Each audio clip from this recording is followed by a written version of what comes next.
Hey everyone, welcome back to Rocky Watches Movies. Today we're diving deep into the fast-paced, action-packed world of the Dukes of Hazzard, known for its incredible car stunts, southern charm, and unforgettable characters. This series left an indelible mark on television history. But there's more to this show than just Bo, Luke, and their famous car, the General Lee. So grab a seat, rev those engines, and let's uncover 20 things you never knew about the Dukes of Hazzard. The basic premise of the Dukes of Hazzard can be traced back to Jerry Elijah Rushing, a real moonshiner from North Carolina. At just 12 years old, he started running moonshine, delivering it in a souped-up 1958 Chrysler 300D he named Traveller, after General Robert E. Lee's horse.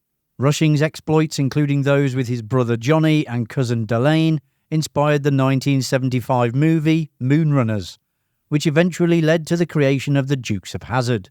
Rushing, however, eventually left the illegal business and became a successful hunter, and even had a guest role in a very early episode of Dukes as crooked car salesman Ace Parker in the episode Repo Man.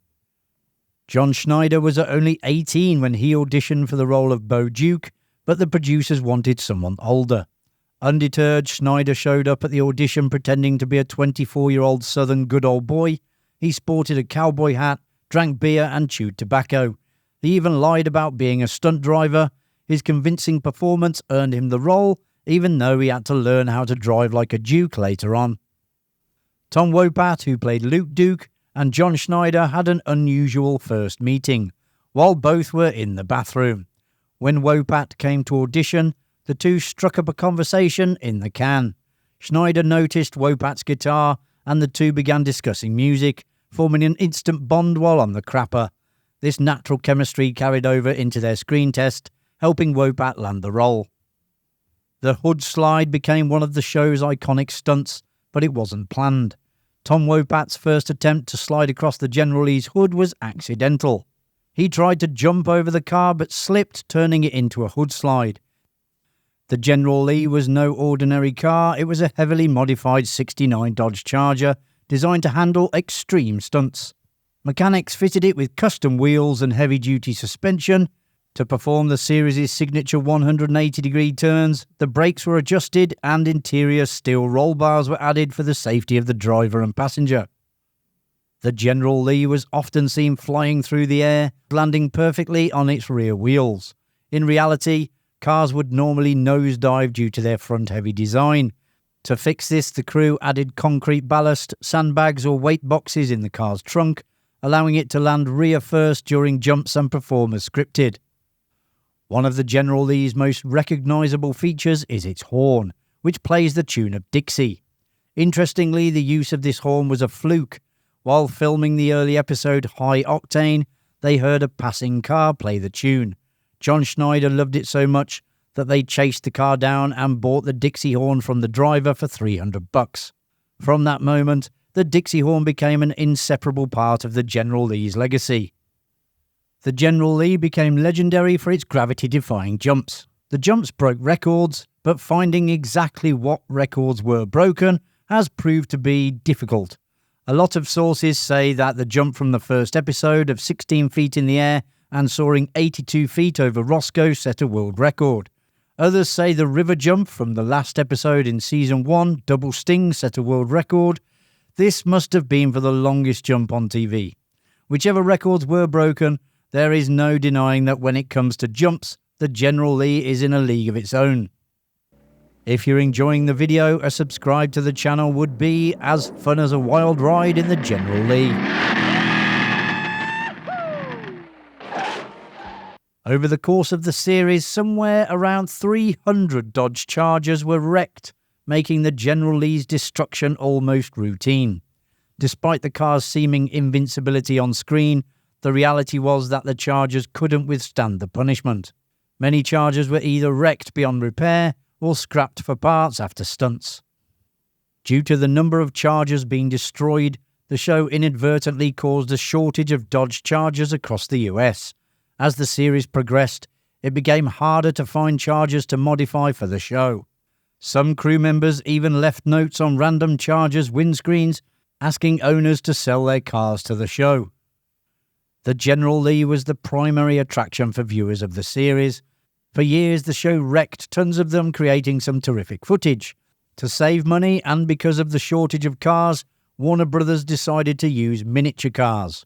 These remote-controlled vehicles were used during the bigger jump scenes so that any existing General Lees weren't destroyed. This went down like a lead balloon, with viewers mocking it and the show's cast and crew decrying the miniatures for how unconvincing they were. Because of this, the latter half of Season 6 and the entirety of Season 7 are considered to be the series' worst. The sounds of the General Lee's engine weren't recorded from the show's actual Chargers. Instead, these sounds were borrowed from another famous car, the 1968 Dodge Charger featured in the movie Bullitt, starring Steve McQueen. The first 5 episodes of the Dukes of Hazzard aired in a later 9 p.m. time slot, allowing the show to include more adult-oriented content. However, when the show moved to its permanent 8 p.m. family slot, the content was toned down to be more family-friendly. The General Lee wasn't just a car, it was a cultural icon. The show received around 60,000 letters per month, and a staggering 35,000 of those letters were about the General Lee. Fans wrote asking for the car's specs, requesting pictures, or even sending letters directly addressed to the car. Despite the Dukes of Hazzard being a massive hit, CBS chairman William Paley famously disliked the show. Known for cultivating critically acclaimed programming like All in the Family, Paley openly referred to the Dukes of Hazzard as lousy, yet couldn't deny the series' overwhelming popularity. When casting began, Dennis Quaid was in the running to play Luke Duke. However, Quaid had a condition. His then-wife, PJ Soles, would need to be cast as Daisy Duke. The producers didn't agree to this stipulation, and Quaid dropped out. Eventually, Tom Wopat was cast as Luke, and Catherine Bach landed the role of Daisy.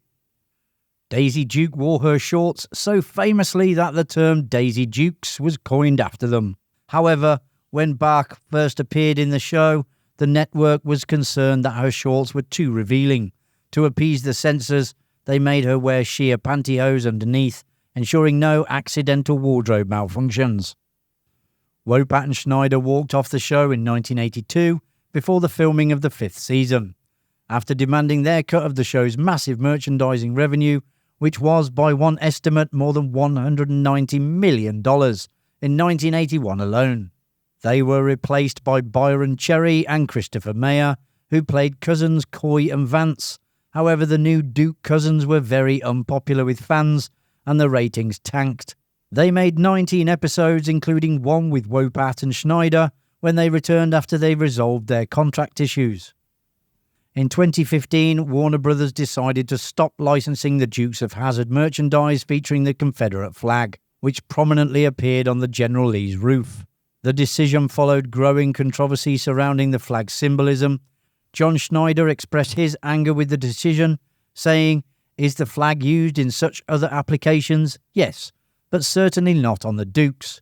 Labeling anyone who has the flag a racist seems unfair to those who are clearly never meaning no harm." In 1983, the Dukes of Hazzard was adapted into an animated series titled The Dukes. Produced by Hanna-Barbera, the show followed the Duke boys as they raced around the globe. Byron Cherry and Christopher Mayer voiced the characters Coy and Vance Duke for the first season.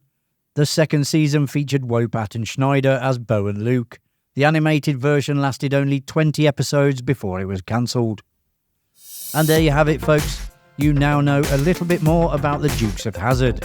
If you enjoyed the video, which I presume you did as you got this far, hit that like button and subscribe so you don't miss any future videos coming to Rocky Watches Movies. Thanks for watching.